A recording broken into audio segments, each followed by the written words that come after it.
Hello and welcome to 1988 and Just Vintage Crochet. Today we are going to make the first place winner for the pattern of the month from 1988 from this particular publication.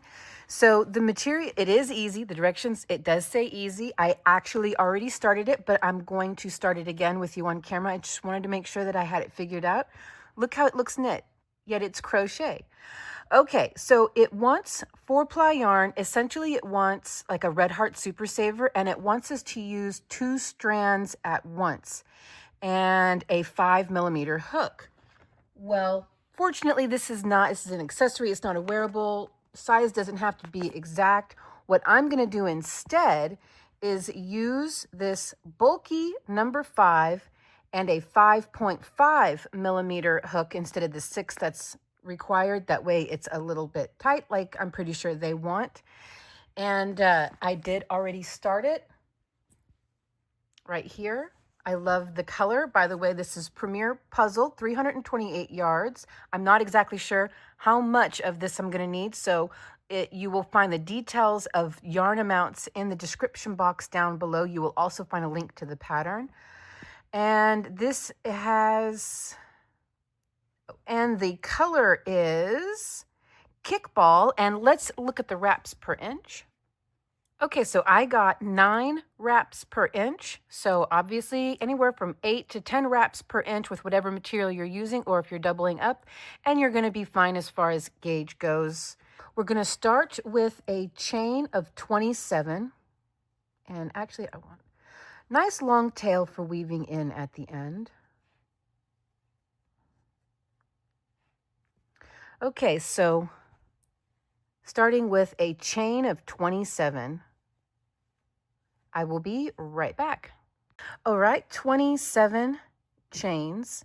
In the second chain from the hook, we're going to work a slip stitch. And by the way, this entire pattern is worked in slip stitches.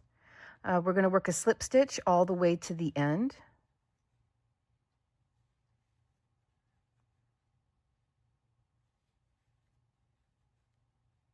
All right, so I will be right back. That should give you 26 slip stitches. Okay, hair is literally sticking up. I'm editing right now, and I realized that I must have accidentally deleted row 2, but row 2 is really easy. You're just gonna, once you get to the end of this row 1, you're just gonna chain 1, turn. Gosh, my hair is messy, guys. You're gonna chain 1, turn, and in the very first stitch, in the back loop only, start working your slip stitches all the way to the other end, ending with a back loop only slip stitch.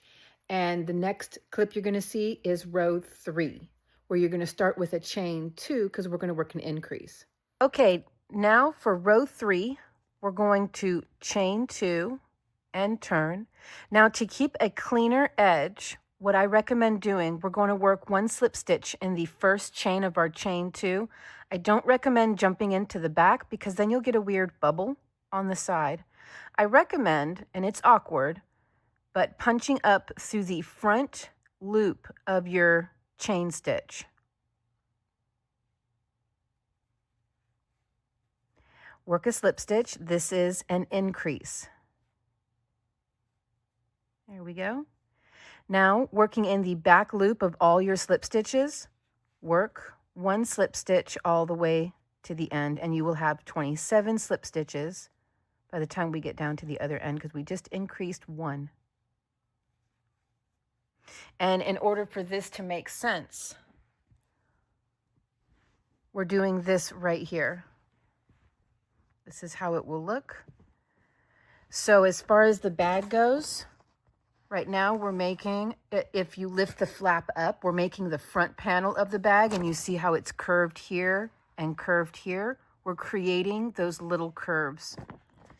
So this is the first of our curves right here. So we start with 26 stitches, and then we increase. So we're going to do a few rows of increases before it's just all 1 row repeat. And whenever we get down to the end, we're actually going to have our first bit of homework. So I'll be right back when I get down to the end. Okay, so whenever I'm working back loop only patterns, I always work the first and last stitch through both top loops. I don't just work the back loop. Now, while we're doing these increases, I'll probably stick to the back loop on the increase ends, which we're only increasing on one end. But this is my last stitch, and instead of working through the back loop, I will work through both loops. It creates a nice clean edge, and it makes finding your stitch for sewing a lot easier because there's my stitch right there wide open.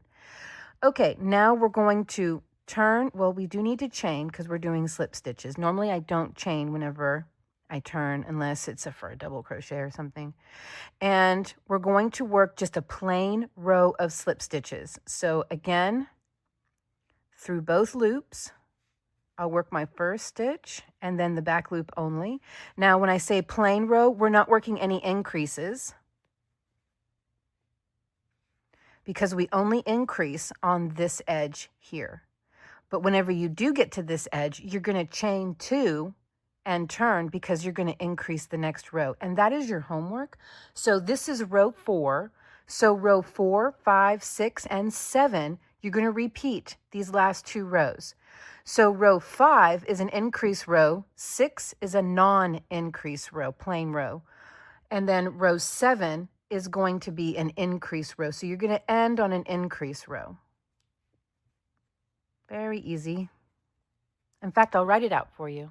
So you can pause the screen. This is what we're going to do now. Row 5, 6, and 7, you can see increase, plain, increase. And then come back for row 8. Very, very easy. When I get down to the end of this row, I'll show you how to do the increase just one more time. And then I will leave you to it and see you at row 8. Coming to the end of this row here where we worked an increase before. And like I said, I am just going to work in the back loop of the increase rows because it just makes it easier. Okay, now we're going to chain 2. Well, 1, 2. And again, I recommend punching up through that front loop of your first chain to work your first slip stitch. And then back loop only. There you go. So that's how you do the increases. Next row after this will be plain. Next row after this will be an increase, and then you'll be ready for row 8. And that is how it should be looking. All right. So I just finished row 7. Now I have a huge chunk of very easy homework for you. Row 8 to 49 is just going to be a plain row. No increasing at all. So just work row 8 to row 49, back loop only, the whole way slip stitch. And this is what you will wind up with. Very, very springy, and it's very cool.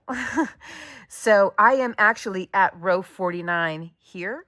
As far as the exact yarn I'm using, the hook size I'm using, it measures out to almost exactly 9 inches. There we go. Put that up for you to see. Almost right at exactly 9 inches, just a hair under.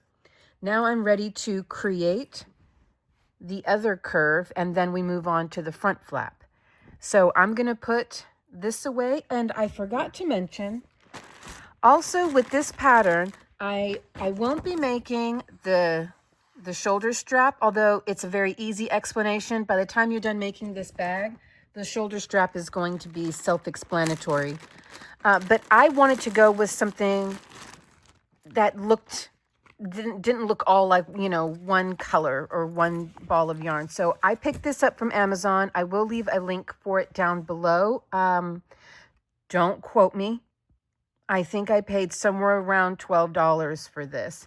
And then I also picked these up to secure it to the bag, and I'll leave a link for these as well. Now, these were probably about the same price, somewhere around $10, I think. But I think that it's going to look great with the bag. The colors, I think it's going to look great. So this is what I'm going to use instead of crocheting the strap, just because I wanted a little bit of visual dimension. Okay, so now at row 50. This is the end of row 49. Now we're going to work some very simple decreases. So we're going to decrease only on this side. So let's go ahead and chain 1. And of course I'm going to work into the full stitch for my first stitch. Now I'm going to work a back loop only, slip stitch, all the way to almost the end. It wants us to not work in the last stitch, and that's how we're going to do the decrease with these. We're just simply going to omit the last stitch.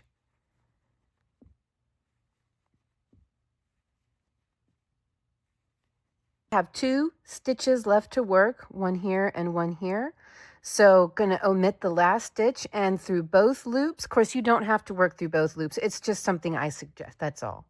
I'm going to work my last slip stitch through both loops, chain 1, turn, and now for row 51, I'm going to work just a plain row.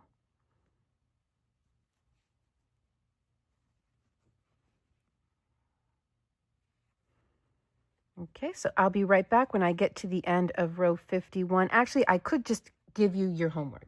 So your homework is going to be after row 51, row 52, 53, 54, and 55. We're going to repeat these last 2 rows. Here is the write out of our homework. Row 52 decrease, 53 plain, 54 decrease, 55 plain, and 56 plain. You should have 26 stitches by the end of the last 2 rows, and then cut and weave in your ends. We are done with the front panel, and we will start the flap that goes from the back. It's going to become the back panel, and it's going to be our front flap. Pause the screen here, or you can write these down for yourself if my writing is atrocious. And then come on back. Very easy, right? I mean, the pattern did say it was easy, and they weren't fooling. They weren't fooling you. Okay, I will be back whenever I'm all done with this panel and we can get started on the back. I guess I can, I don't know, work in frame. And we can start on the back front flap portion. Now, just like for the front panel, we're going to start with a chain of 27. And if that doesn't make sense, don't feel bad. It didn't to me either at first, but then it all works out in the end. We're going to trust the process. 2, 3, 4, 5. I'll be right back. Okay, 27 chains. Now we're going to work 2 plain rows of these slip stitches. So starting in the second chain from the hook, and work 1 plain row, plain meaning no increasing or decreasing, and then turn and work another plain row of slip stitch through the back loop, and then come on back for row 3. Now for row 3, we're going to start with 1 increase. So let's chain 2 and work a slip stitch into the first chain of our chain 2. We're going to work 1 stitch all the way to the end. And when you get to the end, come on back because we're going to go ahead and make this a lot longer.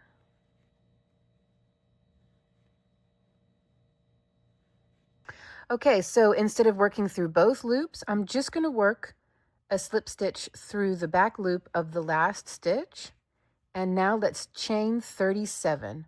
1, 2, 3, 4, 5. Okay.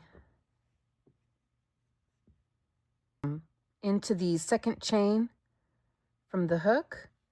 Go ahead and start working your slip stitches all the way down to the end. You should end with 63 slip stitches by the time you get to the end of this row.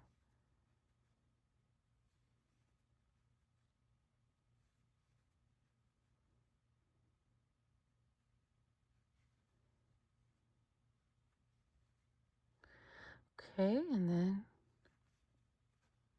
there we go.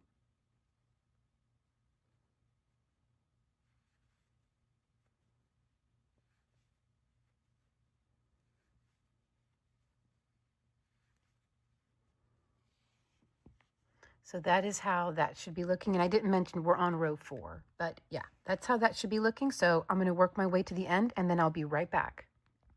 Now for row 5, let's chain 2 for an increase, and into the first chain, let's work that increase and work 1 stitch all the way to the end. Splitting my yarn. Okay, now for row 6, let's chain 2 for another increase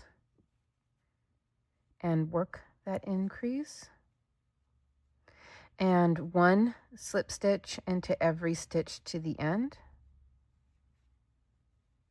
Okay, so for row 7, we're going to do the same.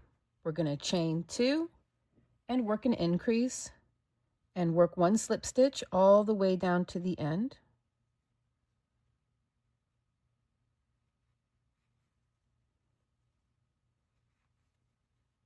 Okay, so for row 8, we're going to chain 2 and work 1 more increase.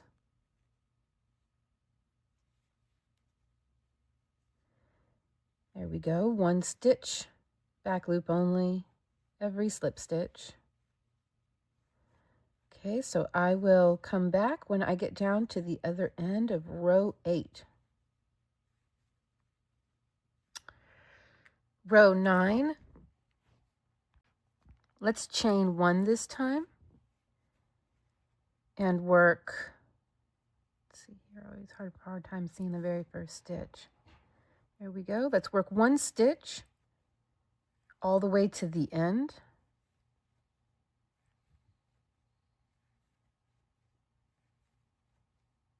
Then come on back and we'll work row 10 together. Okay, now for row 10, we're going to work 1 more increase. So that way we have it even. See, we've got to do 1 more to keep it even. So let's go ahead and do that. I think this is our last increase, and then we're just going to work a 1 row repeat, just like we did for the front flap. Or not flap, but for the front portion. Front wall. I don't know what to call it. The front.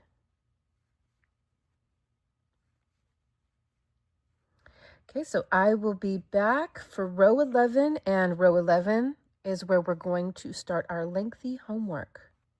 Okay, now for row 11 through row 50, you're just going to chain 1, no more increasing, and we're just going to work 1 single crochet, no, 1 slip stitch into every stitch to the end. Of course, back loop only.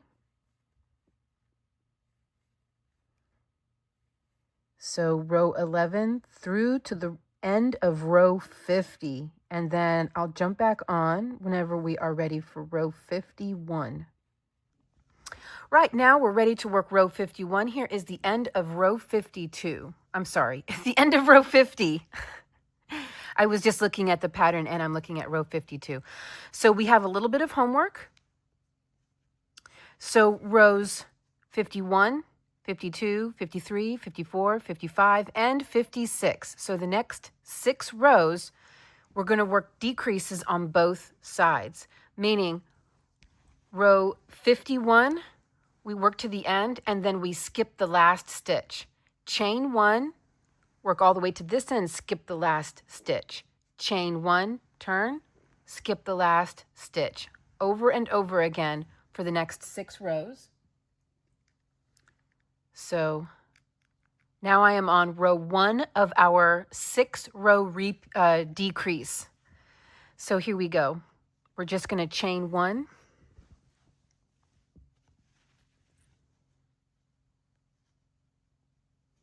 So we won't skip on this end, but I'm going to work my way all the way down to the other end, and I will be right back and work this first row with you.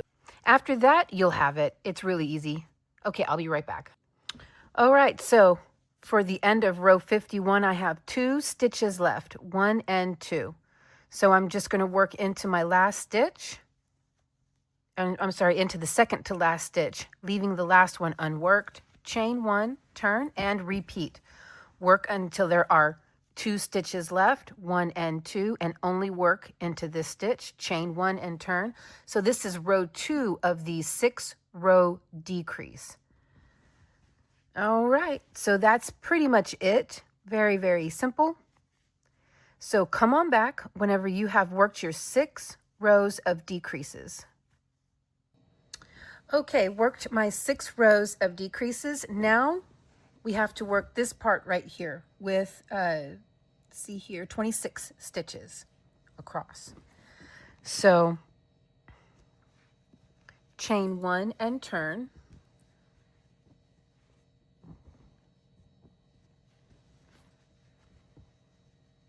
It's a little bit of a stiff material, but it's supposed to be. And we're going to work 26 slip stitches across. So that's 1,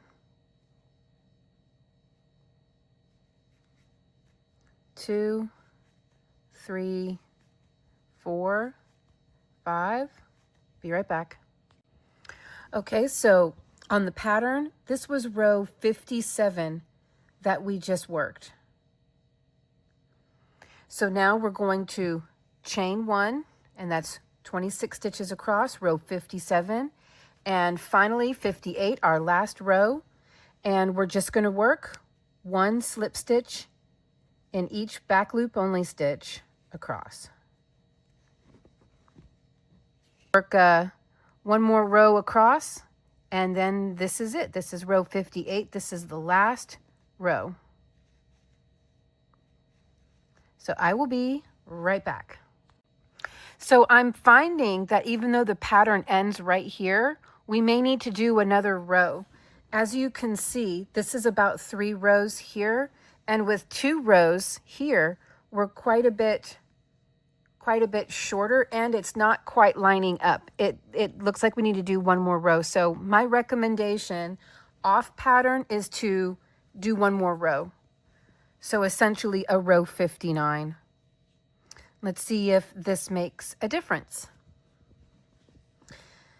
So I'm going to go ahead and work 1 more row of slip stitches across, and I will be right back. Okay, to me, this now looks right. So yeah, I highly recommend doing a 59th row, working back up. I just went ahead and cut right there. And so this is actually going to be the back of the bag, and this is your front flap. So it's going to come around like this, and this is going to be onto here like that. It's going to be onto here. I can't even speak. We're going to attach, this is the front flap. This will come over like this, and then we'll have our straps. Now we need to make this part of the bag, the sides and the bottom. And let me tell you, I did jumped on my calculator last night and figured up how many stitches you're going to need to make the shoulder strap, as opposed to just buying one or taking one off of an old bag, an old duffel bag or something you don't use anymore. It's 1,020 something stitches. What was that? Hold on. It's 1,200 stitches. It's 240 stitches across by 5 rows. So yeah, that's a lot.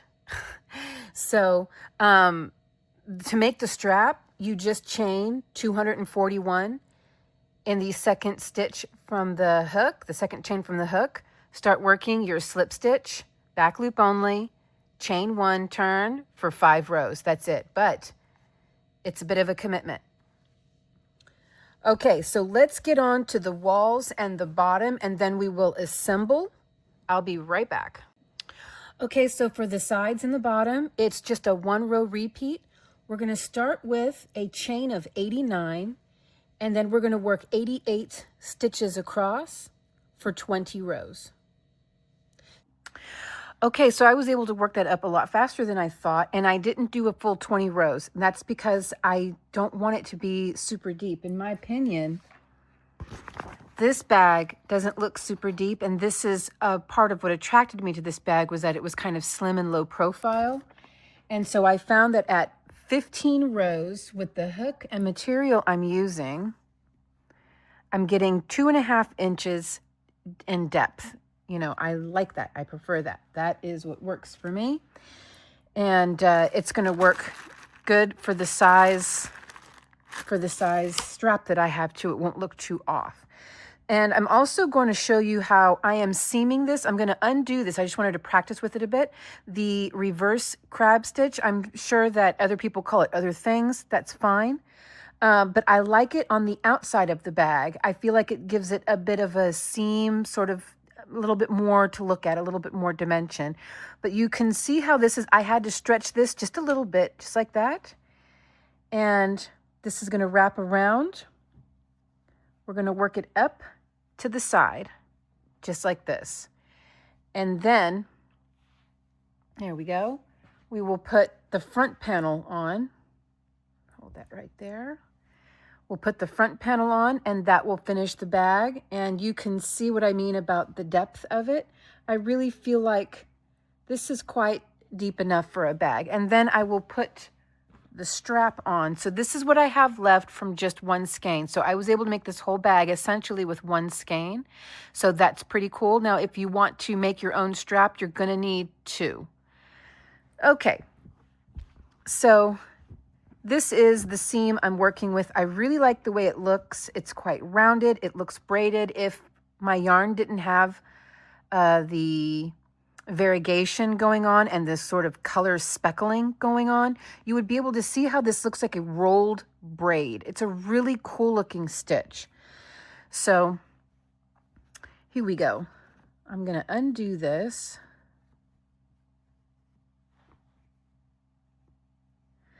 So what I did,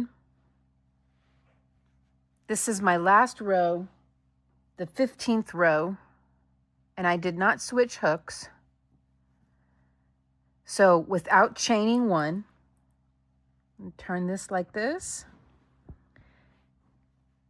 join these two together. I'm going to tuck that in there, and I will weave that in later. So I want that out of my way. Just matching as well as I possibly can, stitch for stitch in this moment here. Oops, my yarn needs to go this way. There we go. Okay.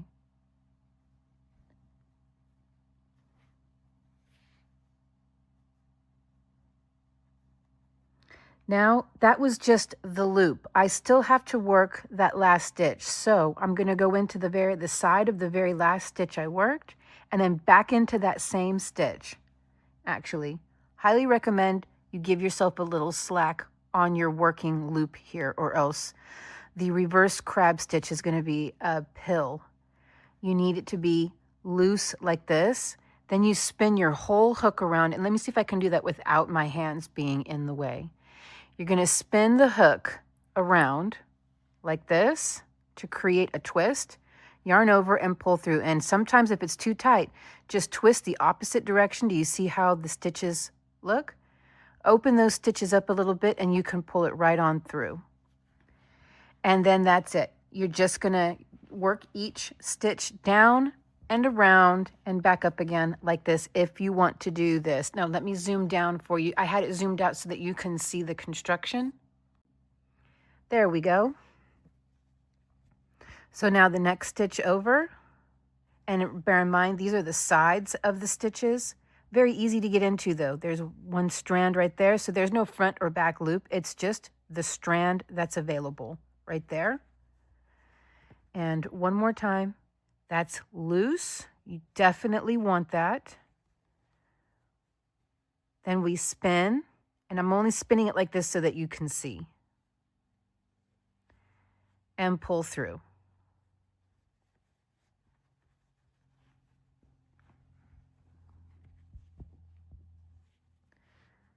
Next stitch over.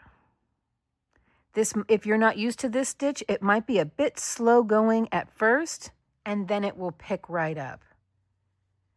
So now there we go. Again, you can untwist this. See how it untwists? These will untwist a little bit and open up. So if it makes it easier, you can do that. I do think it is a seam worth making. It is such a unique seam for crochet.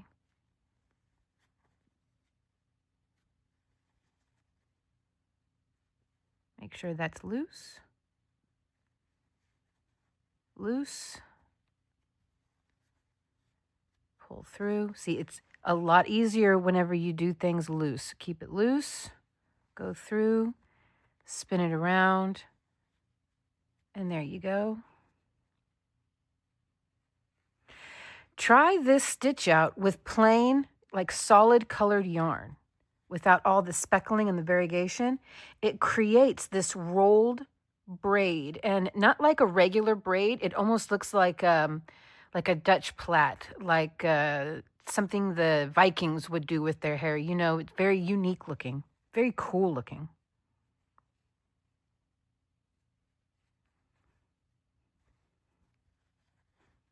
That was not loose. There we go. Like I said, it'll be slow going at first, and then you will find your rhythm.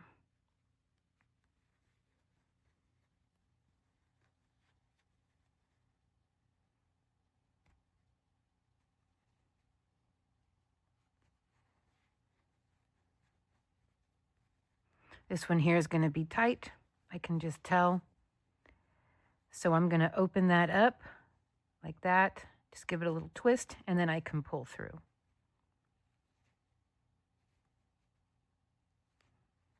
It was tight because I went too far down into the stitch, meaning I went too far down into one of these stitches here.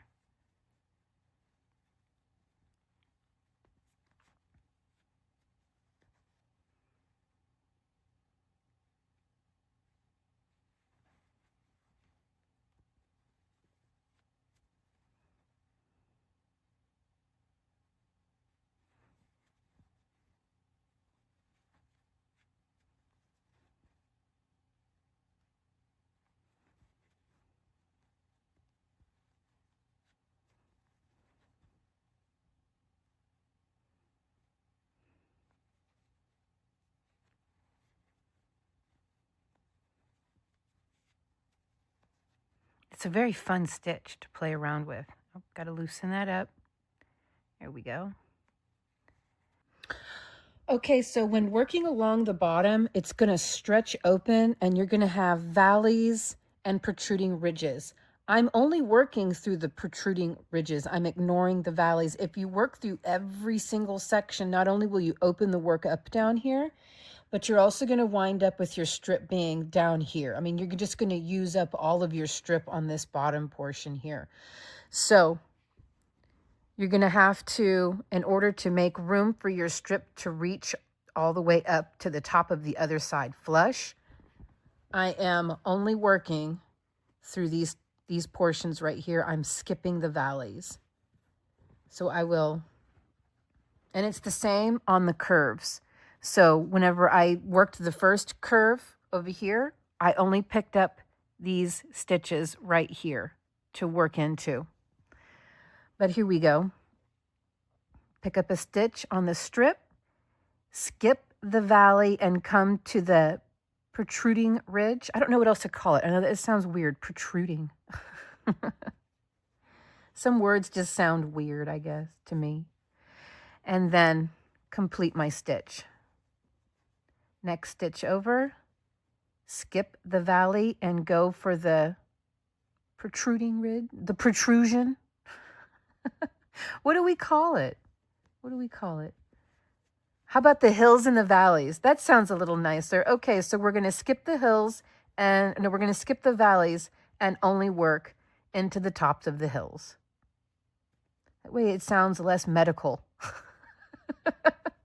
It sounds a lot less like we're performing a medical procedure, protrusion. So here we go, work this last one here. I have decided, yes, I am going to work this same stitch around the front. And I'm going to work it with this darker color here, I think. I think that's going to look really good. It won't be too much. It won't be too obvious. Although, it might look good with a white, with a light colored. You know, I haven't decided yet on if I'm just going to pull this out until I get to a light color. Maybe I will, like this. There's got to be a light color in there. Okay. Either way, I wanted to come on here and tell you what I was doing in order to not work up, because over here I have valleys and hills worked. And I'm like, I'm using up a whole lot of my strip that way. So this is the way, this is the way. It's the only way.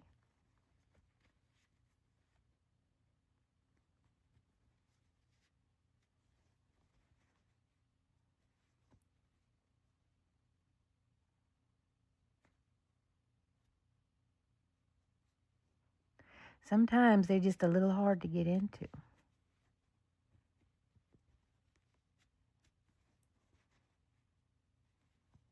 So now I'm going to round this edge here and just jump over. I already worked into that one. So now I'm going to jump over to this light hill. Work into that one. Pick up a stitch. The next one over.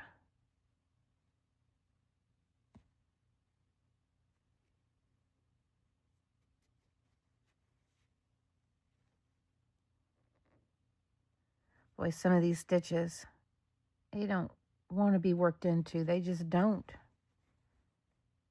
Oh, what am I doing?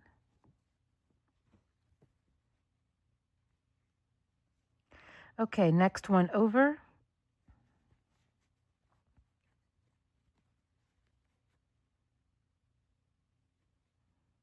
There we go. Pick up another stitch. Okay, next one over.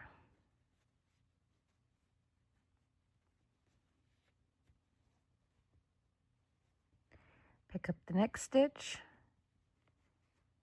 And last one here on this bottom portion.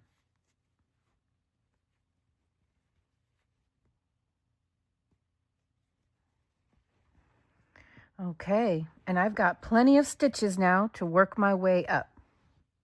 That's how it looks on the inside. I really, really like the way it looks on the outside. I love how 70s this is looking. I love these just warm 70s looking earth tones. I think it is so cool.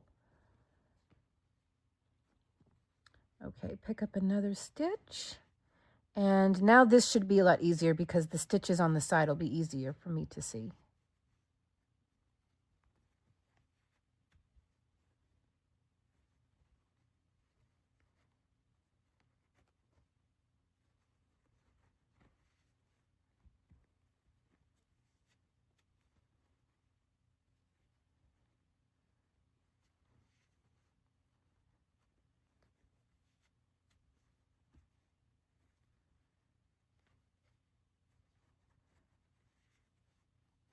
Then I just look over and check, make sure I'm not eating up too much of the strip. In fact, I'm probably going to have a little excess, so I can probably work a couple of stitches together. What I mean by that is I just worked this stitch. So now I'm going to go back into this. Let's see. Yeah, because I need to eat up the strip. So no, I'm going to go into a new stitch on the strip because the strip is now working out to be too long. And I'm going to go back into the same stitch right here I already worked into, and that will yank the strip down that way a little bit.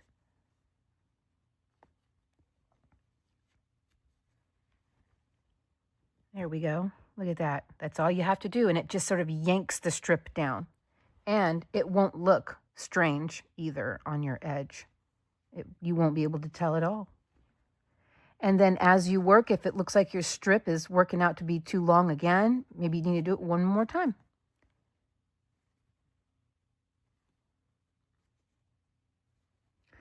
We call that fudging it. It is a technique. It is the fudge technique.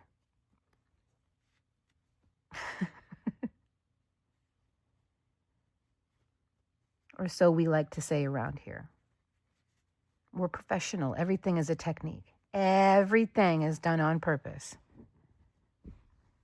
We're still good, but it looks like as I keep working, I might have to do it one more time. But in the meantime, we're still okay. That's not that big a deal.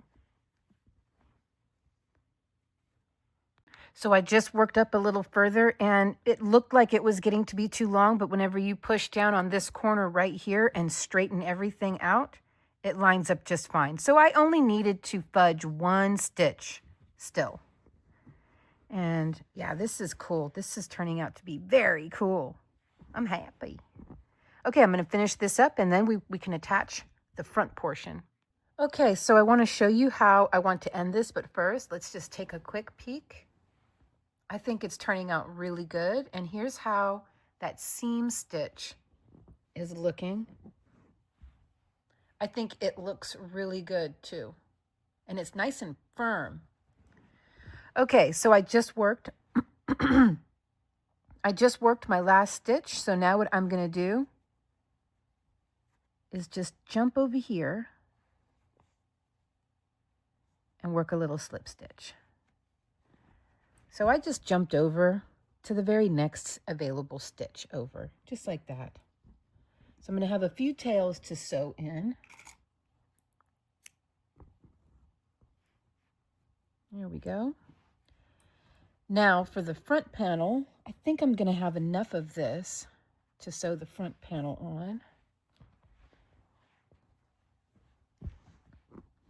And I'm going to start on this side like before.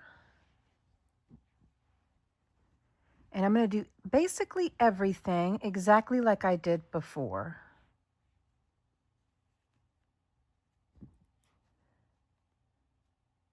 So join right here. And I will join right here.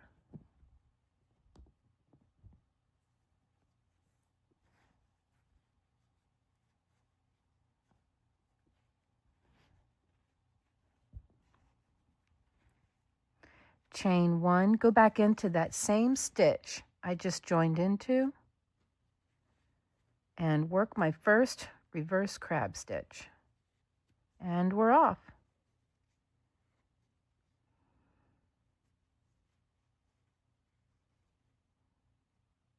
There we go. Okay, so I am going to work this all around exactly how I worked it just a minute ago. And then I will be back. And I'm going to attach those little brackets. So I'll be back. Okay, so I went ahead and put one on. So I'll put the other one on with you, how I did that. You will have to hold this on the whole time. And I just want to try to match.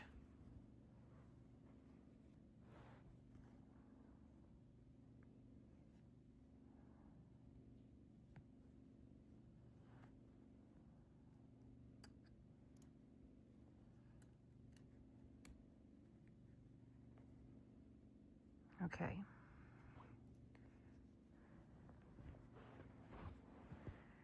Well, I'm going to have to come over a little bit. I just want to get the height right. Okay. So you can see these kind of like knit stitches. So I'll pick up one and then go in and pick up these 4 right here. And then that's it. Kind of like piercing your nose. Then get this on here.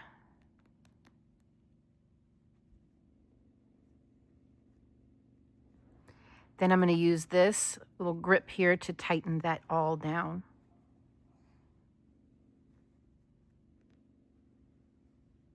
All right, that is on there. Okay, now to get the strap on there. And it's an adjustable strap, so you can make it long or short. And it goes that way. You'll want this on the outside.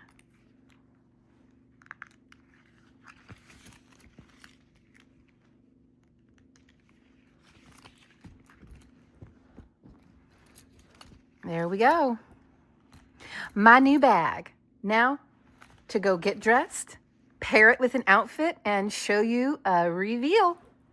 Here is the finished bag. I have it fully loaded right now, but here's how it looks with the strap. And of course, the strap is adjustable if you want to pick one up. Again, I'm going to leave links for these things in the description box. Totally non-affiliated. I just simply bought these things on Amazon. So I'm going to use my receipt link like as a link for you to check it out. But here's how it looks. I really, really like it with the different colored strap. Again, I feel like it kind of modernizes it a little bit, but let's see what we have in here. My phone, my blood sugar meter, my wallet, my glasses, which I don't really wear on camera much anymore. I don't know why. And then my lip balm. So there we go.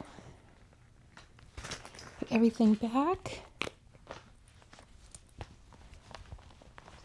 And it just simply closes without a clasp or anything. That's how it looks. And of course, you can also just wear it off the shoulder. And this is my knitted sweater with our mystery pattern flower. But there we go. And I'm ready to just head out essentially. Okay, so you guys let me know what you think. Are you going to make it? And do you already have the yarn in mind to make this with, or are you going to pick up the similar stuff I've got here? Okay, guys, I am already starting on our next video, so I will see you guys really, really soon. Remember, you can pick up the pattern. There will be a link down below. And of course, I always love you lots, and I'll see you in the next one. Bye! Don't forget to hit like and subscribe!